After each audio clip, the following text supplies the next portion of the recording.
पंतप्रधान नरेंद्र मोदी सोलापूर दौऱ्यावर आले असता त्यांनी रेनगरमधील 15,000 घरकुलांचं मोदींच्या हस्ते लोकार्पण झालं। देशातील सर्वात मोठ्या गृह प्रकल्पाचं लोकार्पण झालं। अमृत 2 योजनेचे पंतप्रधान मोदींच्या हस्ते लोकार्पण झालं। पंतप्रधान मोदींच्या हस्ते लाभार्थ्यांना घराच्या चाव्यांचे वाटपही करण्यात आले। महाराष्ट्राचा विकास हा महाराष्ट्राच्या जनतेमुळे असल्याचंही त्यांनी यावेळी म्हटलंय।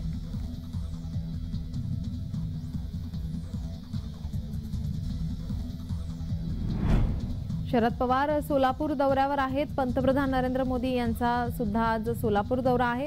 तर शरद पवार यांचाही आज सोलापूर दौरा आहे। राष्ट्रवादीचे दिवंगत आमदार भारत भालके यांच्या निधनानंतर शरद पवार हे या मतदारसंघामध्ये तब्बल 4थ्यांदा दौऱ्यावर येत आहेत। या दौऱ्यानंतरही आता शरद पवार सुप्रिया गट हा कसा उभा राहील असा प्रश्न उपस्थित होतोय। सर्वसामान्य राष्ट्रवादीच्या पदाधिकाऱ्यांकडून हा प्रश्न विचारला जातोय।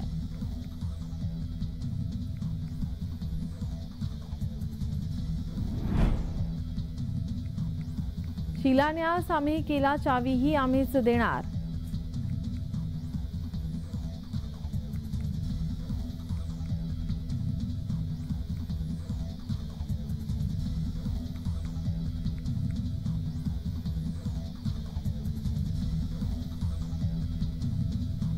शिलान्यास आम्हीच केला, चावीही आम्हीच देणार यालाच म्हणतात मोदी गॅरंटी। मुख्यमंत्री शिंदेंकडून पंतप्रधानांचं कौतुक करण्यात आलं।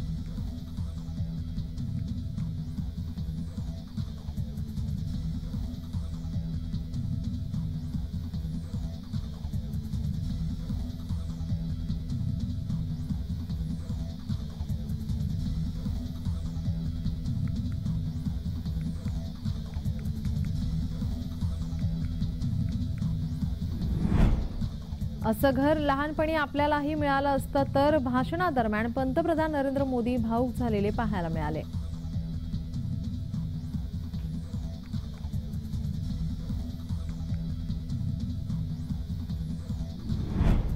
आधीच्या सरकारची नीती संशयास्पद होती। आधीच्या सरकारात गरिबांचे हक्काचे पैसे मध्येच हडपले जायचे। पंतप्रधान नरेंद्र मोदी यांनी विरोधकांवर घणाघात केला। आमच्या सरकारच्या काळात 25 कोटी लोक गरिबीतून मुक्त झाल्याचंही त्यांनी यावेळी म्हटलंय।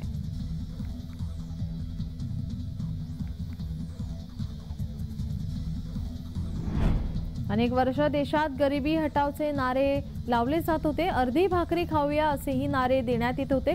पंतप्रधानांनी विरोधकांवरती हल्लाबोल केला आहे। आमचं सरकार गरिबीसाठी समर्पित आहे। अर्धी भाकरी कशाला, पूर्ण भाकरी खाऊयात असंही मोदींनी यावेळी म्हटलंय।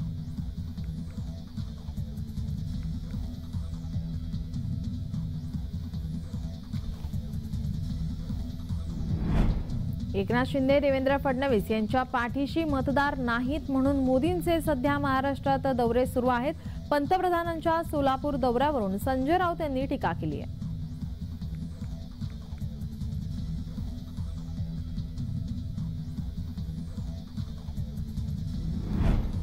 आडाम मास्तर यांच्याकडून चुकून उद्धव यांचा उल्लेख करण्यात आला।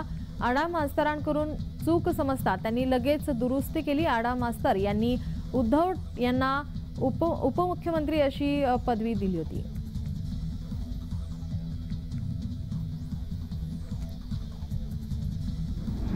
केंद्र आणि राज्य सरकारच्या सहकार्याने असंघटित कामगारांचं घराचं स्वप्न पूर्ण होत आहे असे प्रतिपादन रे नगर घरकुलांचे प्रवर्तक माजी आमदार नरसय्या आडाम यांनी केलं आहे।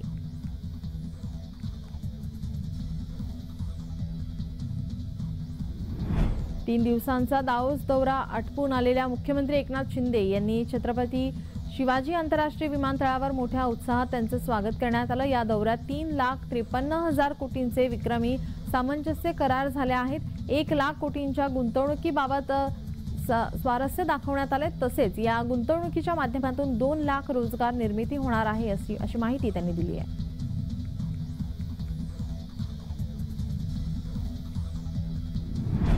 सोयाबीन आणि कापूस उत्पादक शेतकऱ्यांसाठी रविकांत तुपकर यांनी रेल रोको आंदोलनाची घोषणा केली होती। मात्र त्याआधीच रविकांत तुपकर यांना बुलढाणा पोलिसांनी अटक करून मेहकर येथे नेले होते। यानंतर रेल रोको आंदोलन होणारच या भूमिकेवर रविकांत तुपकर ठाम होते। मात्र रविकांत तुपकर यांच्या पत्नी शर्वरी तुपकर आणि अनेक कार्यकर्ते मलकापूर रेल्वे स्थानकावर या ठिकाणी रेल रोकोसाठी पोहोचले होते। मात्र पोलिसांनी त्यांना ताब्यात घेतलं।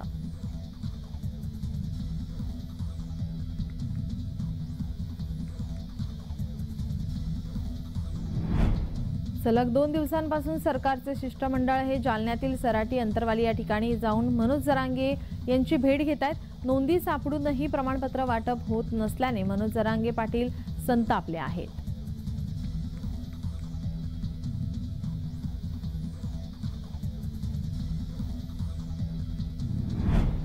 24 जानेवारीला मनोज जरांगे पाटील यांची पदयात्रा लोणावळ्यात मुक्कामी असणार आहे। त्याच पार्श्वभूमीवर लोणावळ्यामध्ये सकल मराठा समाज आणि लोणावळा उपविभागीय पोलीस अधिकारी यांची संयुक्त बैठक पार पडली। यात वडगाव, कामशेत, लोणावळा ग्रामीण आणि शहर पोलीस स्टेशन अधिकारी तसेच IPS सत्यसाई कार्तिक यांच्यासह मराठा समाज उपस्थित होते। पदयात्रा लोणावळ्यात मुक्कामी असताना कोणकोणत्या सोयी सुविधा पुरवण्यात येणार, मुक्काम ठिकाण, सुरक्षा अशा विविध विषयांवर साधक बाधक चर्चा करण्यात आली।